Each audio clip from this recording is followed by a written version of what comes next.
नमस्कार, जय जवाहर। आई चलते हैं झारखंड शाम की ताज़ा खबरों की ओर। लेकिन उससे पहले दोस्तों, अगर आपने अभी तक इस चैनल को सब्सक्राइब नहीं किया तो कर ले, जिससे कि आपको झारखंड शाम की ताज़ा खबर रोजाना मिलती रहे। पहली बड़ी खबर, ओमिक्रॉन वायरस एक बार फिर से वैक्सीन को दे सकता है चकमा।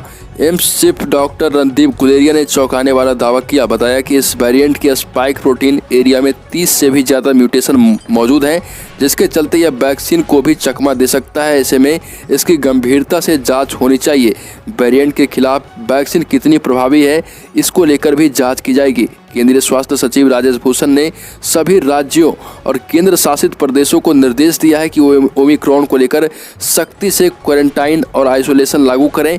ओमिक्रॉन को वेरिएंट ऑफ कंसर्न बताते हुए कहा कि जल्द से जल्द और ज़्यादा से ज़्यादा टेस्टिंग अभियान चलाएं। अगली खबर, कोरोना के नए वेरिएंट ओमिक्रॉन को लेकर दुनिया भर में हड़कंप मचा हुआ है। इसके भारत पहुंचने की भी आशंका जताई गई। देश के टॉप वायरोलॉजिस्ट और पब्लिक हेल्थ एक्सपर्ट्स का कहना है कि ऐसे हालात में लोगों को कोविड वैक्सीन का बूस्टर डोज देने पर तत्काल विचार किया जाना चाहिए। अमेरिका, ब्रिटेन और इजराइल जैसे देशों में पहले से ही हाई रिस्क कैटेगरी वाले लोगों को बूस्टर डोज दिया जा रहा। एम्स के पूर्व डीन और Indian council of medical research के साइंटिस्ट डॉक्टर एन.के. मेहरा ने टाइम्स ऑफ मीडिया से सभी राज्यों को चेतावनी दी है कि जल्द से जल्द अपने राज्यों में वैक्सीनेशन को बढ़ाएं। अगली खबर, झारखंड में ठंड के बीच बारिश के संकेत कई दिनों से पड़ रही। झारखंड में ठंड के बीच 1-2 दिनों में एक बार फिर मौसम का मिजाज बदल सकता है। आसमान में बादल छा सकते हैं। इसमें ठंड कम होने के साथ साथ हल्की बारिश होने की संभावना है। मौसम वैज्ञानिक की माने तो 30 दिसंबर के आसपास दक्षिण अंडमान सागर के हिस्से में लो प्रेशर बनने की संभावना है। लो प्रेशर पश्चिम उत्तर पश्चिम की ओर बढ़ेगा। इसके प्रभाव से 30 नवंबर और 1 दिसंबर को अंडमान निकोबार समेत झारखंड के कई हिस्से में भारी बारिश हो सकती है। अगली खबर, झारखंड के रांची में हर साल बढ़ रही 1 लाख से अधिक गाड़ियां। रांची में रोज रोज की सड़क जाम से जनता त्रस्त है और राजधानी की सड़कों पर गाड़ियां रेंगती है। पिछले 21 वर्षों में सड़कें नहीं बढ़ी है, लेकिन उन पर गाड़ियों का बोझ बढ़ता चला गया। औसतन हर साल राजधानी में 1 लाख से ज़्यादा गाड़ियां आ रही। ट्रैफिक पर दबाव बढ़ता जा रहा। जाहिर है कि झारखंड राज्य बनने के 21 साल बाद भी राजधानी में ट्रैफिक व्यवस्था दुरुस्त नहीं हो पाई है। यहाँ के लोग हर दिन अपना समय जाम में जाया करते हैं। खबर, शहीद के सम्मान में उमड़ा जनसैलाब। पश्चिम बंगाल के खड़गपुर में तैनात सेना के जवान फगुआ उरांव का शव सुबह गुमला पहुंचा। तिरंगे में लिपटे हुए शव को सेना के वाहन से लाया गया। उरांव ड्यूटी के दौरान गंभीर रूप से बीमार हो गए थे। सेना की ओर से कोलकाता में इलाज भी कराया जा रहा था। गत 26 नवंबर को इलाज के दौरान उनकी मौत हो गई। इसके बाद सेना की ओर से फूलों से सुसज्जित वाहन में उनके शव को उनके घर ढोडरी टोली पहुंचाया गया। शव पहुंचते ही पूरा माहौल गमगीन है और जवान के परिजनों की रोने की आवाज़ सुनकर सबकी आंखों से आंसू छलक पड़े हैं। शव के अंतिम दर्शन व श्रद्धांजलि के लिए लोगों की भारी भीड़ उमड़ पड़ी है। खबर, झारखंड हाईकोर्ट ने जन औषधि का टेंडर 90 दिन बाद तक फाइनल नहीं होने पर लगाई फटकार। मरीजों को खरीदनी पड़ रही महंगी दवाइयां। झारखंड के सबसे बड़े चिकित्सा संस्थान रिम्स की स्थिति को लेकर झारखंड हाईकोर्ट का रुख कड़ा हो गया है। जन औषधि के टेंडर की प्रक्रिया 90 दिन गुजरने के बावजूद पूरी नहीं हो सकी है। इसको लेकर हाईकोर्ट ने अस्पताल प्रबंधन को कड़ी फटकार लगाई। अब इस मुद्दे को हल करने के लिए असाधारण बैठक के नाम पर शासी परिषद की 53वीं बैठक बुलाई गई है। दरअसल रिम्स की व्यवस्था को पटरी पर लाने की प्रक्रिया लंबे समय से सिर्फ कागजों पर ही संचालित होती है। अगली खबर, दिसंबर माह में 12 दिन बैंकों में नहीं होगा कोई भी कामकाज। बैंक में काम है तो छुट्टियों के दिन याद रख लें। आपको बता दें कि साल के आखिरी महीने यानी दिसंबर में बैंकों में 12 दिन कामकाज नहीं होंगे। देश में कई वजहों से अलग अलग जगहों पर 6 दिन बैंकों में कामकाज नहीं होगा। इसके अलावा 4 रविवार और 2 शनिवार को भी बैंक बंद रहेंगे। कुल मिलाकर 12 दिन देश में बैंक बंद रहेंगे। अगली खबर, इस हफ्ते सोना 483 और चांदी 2115 रुपये सस्ती हुई।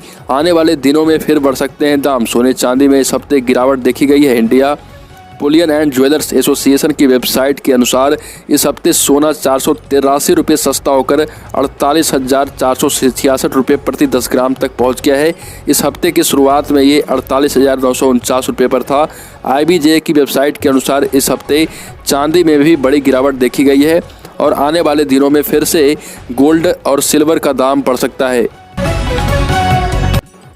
अगली खबर, साउथ अफ्रीका में मिले कोरोना के नए वेरिएंट ने दुनिया भर में हड़कंप मचा दिया है। कहा जा रहा है कि ये नया वेरिएंट डेल्टा से भी ज़्यादा खतरनाक है। इसके खतरे को देखते हुए कई देशों ने साउथ अफ्रीका से आने वाले यात्रियों को बैन कर दिया है और भारत ने भी साउथ अफ्रीका से अपनी फ्लाइट को बंद किया है। WHO ने इस वेरिएंट को वेरिएंट ऑफ कंसर्न की कैटेगरी में रखा है। हालांकि अभी भी नए वेरिएंट को लेकर कुछ ठोस जानकारी किसी के पास भी उपलब्ध नहीं है। वैज्ञानिक इसके बारे में रिसर्च कर रहे हैं और ये भी पता लगा रहे हैं कि वैक्सीन इसके लिए कारगर उपाय है या नहीं। अगली खबर, राजस्थान में 3 महीने में 5102 पदों पर भर्तियां। झारखंड के युवा भी कर सकते हैं आवेदन। होमगार्ड से लेकर कांस्टेबल की होगी भर्ती। राजस्थान के युवाओं, साथ ही आपको बता दें कि झारखंड के युवाओं के लिए भी अच्छी खबर है। प्रदेश में अगले 3 महीने में 5102 पदों पर सरकारी नौकरी के लिए भर्तियां की जाएगी। इसमें पुलिस कांस्टेबल के 4588, APRO के 76, मोटर वाहन उप निरीक्षक के 197, होमगार्ड कांस्टेबल के 135 पदों पर भर्तियां होगी। दिसंबर तक अभ्यर्थी ऑनलाइन आवेदन कर सकते हैं और इसमें झारखंड राज्य के युवा भी इसमें आवेदन कर पाएंगे। अगली खबर, झारखंड में भी पराली जलाने से बढ़ रहा प्रदूषण। दिल्ली से ज़्यादा स्थिति हो जाएगी खराब। झारखंड के ग्रामीण इलाकों में पराली जलाने की प्रथा अचानक से बढ़ गई है। इसके कारण शहर में प्रदूषण का स्तर अचानक से बढ़ गया है। रांची के आसपास के इलाके खूंटी, नामकुम, नगरी, कांके, अनगढ़ा, चान्हो और मांझी आदि इलाकों में किसानों के द्वारा लगातार पराली जलाई जा रही। इससे शाम के समय रांची में प्रदूषण का स्तर 280 AQI के आसपास तक पहुंच जाता है। पिछले 15 दिनों में केवल रांची के आसपास 100 से ज़्यादा स्थानों पर किसानों ने खेत में ही पराली जला दी। इसकी वजह से सुबह प्रदूषण के कारण एयरपोर्ट की विजिबिलिटी पर भी असर पड़ रहा है। साथ ही बच्चों और बूढ़ों को सांस लेने में खासा परेशानी का सामना करना पड़ रहा। खबर, देश में पिछले 24 घंटे में कोविड के 8774 नए केस। सक्रिय मामले में 543 दिनों में सबसे कम। देश में पिछले 24 घंटे के दौरान कोरोना के 8774 मामले सामने आए। कल के मुकाबले में कोरोना के मामलों में बढ़ोतरी देखी गई है। एक दिन पहले कोरोना के 8318 मामले सामने आए थे। वहीं 24 घंटे के दौरान ठीक होने वाले लोगों की संख्या भी पिछले दिन के मुकाबले में कम हो रही है। आज कोरोना से 9481 लोग ठीक हुए, जबकि एक दिन पहले 10,967 लोग ठीक होकर घर गए थे। अगली खबर, प्रधानमंत्री मोदी बोले, मुझे सत्ता में रहने का आशीर्वाद मत दीजिए, मैं हमेशा सेवा में जुटा रहना चाहता हूं। प्रधानमंत्री नरेंद्र मोदी देश को मन की बात संबोधित कर रहे थे और 83वां एपिसोड में देश को संबोधित किया। इस मौके पर प्रधानमंत्री ने आज़ादी के अमृत महोत्सव की बात की, तो वहीं ऑस्ट्रेलिया में बनी वृंदावन गैलरी का भी जिक्र किया। इस दौरान मोदी ने सरकारी योजनाओं का फायदा लेने वालों से भी बात की। आयुष्मान कार्ड के जरिए इलाज कराने वाले झारखंड के राजेश कुमार ने जब मोदी को सत्ता में बने रहने का आशीर्वाद दिया, तो पीएम ने कहा कि मुझे सत्ता में रहने का आशीर्वाद मत दीजिए, मैं हमेशा सेवा में जुटे रहना चाहता हूं। अगली खबर, रांची के डाकघर में बिकने लगे गंगाजल। जिले में ऋषिकेश से आने वाले बोतलबंद गंगाजल की बिक्री लगातार जारी है। शहर के अमूमन सभी डाकघरों में इसकी अच्छी मांग है। जिले के अधिकांश प्रमुख डाकघरों में बोतलबंद गंगाजल बिक्री के लिए रखा गया है। ऐसे में अब डाक विभाग ने श्रद्धालुओं को पूजा आदि में उपयोग के लिए गंगाजल उपलब्ध कराने का फैसला किया है।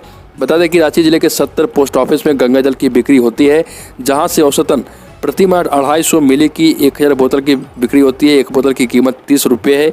वहीं 10 मिली और 500 मिली की बोतल 10 रुपये और 60 रुपये की बिक्री की कीमत पर उपलब्ध है। अगली खबर, रांची में तुरंत होगा बिजली की समस्या का निपटारा। अब आपके गांव आएंगे बिजली विभाग के अधिकारी। राज्य के शहरी इलाके की तरह ही ग्रामीण इलाकों में बिजली आपूर्ति को बेहतर करने के लिए झारखंड बिजली वितरण निगम ने पहल की है। निगम ने अपने अधिकारियों और कर्मचारियों को खास जिम्मेदारी सौंपी है। आपको बता दें कि झारखंड के शहरी इलाकों की तरह ही ग्रामीण इलाकों में ऐसी व्यवस्था की जा रही है और यह समय बिल पर नहीं आता, ट्रांसफार्मर खराब है, ऐसी शिकायतों का तुरंत निपटारा किया जाएगा। झारखंड बिजली वितरण निगम लिमिटेड द्वारा अलाइनमेंट से लेकर पदाधिकारियों को 29 नवंबर को जिले के सभी प्रखंड में गांव-गांव का दौरा कर ग्रामीण उपभोक्ताओं से संपर्क करने का ऐलान किया गया। अगली खबर, झारखंड सरकार के स्कूली शिक्षा एवं साक्षरता विभाग की ओर से स्कूलों की समय अवधि बढ़ाने के फैसले के खिलाफ शिक्षक संघ ने मोर्चा खोल दिया है। सुखदेव नगर में शिक्षकों की प्रदेश स्तरीय बैठक हुई थी। तय किया गया कि विभाग के निर्णय के लिए राज्य भर के शिक्षक 17 दिसंबर को राजभवन के सामने धरना प्रदर्शन करेंगे।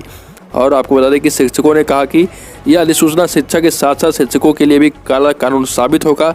इससे शिक्षा व्यवस्था चौपट हो जाएगी, बच्चे विद्यालय से दूर भागने लगेंगे। जहां तक शिक्षा अधिकार अधिनियम के अंतर्गत शिक्षण दिवस एवं शिक्षण घंटों का सवाल है, इसी पर ही आंदोलन होगा।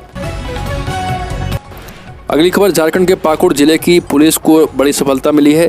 जिला परिषद कार्यालय में स्थित JSLPS के दफ्तर से 183 टैब की चोरी के मामले का पुलिस ने खुलासा किया।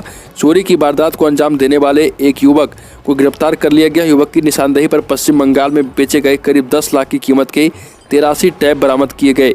मुफस्सिल थाने में दर्ज प्राथमिकी के आधार पर जांच करते हुए पुलिस को सूचना मिली थी कि 2 युवक जानकी नगर स्थित एक मोबाइल टेलीकॉम दुकान में 11 टैब बेचने की कोशिश कर रहे।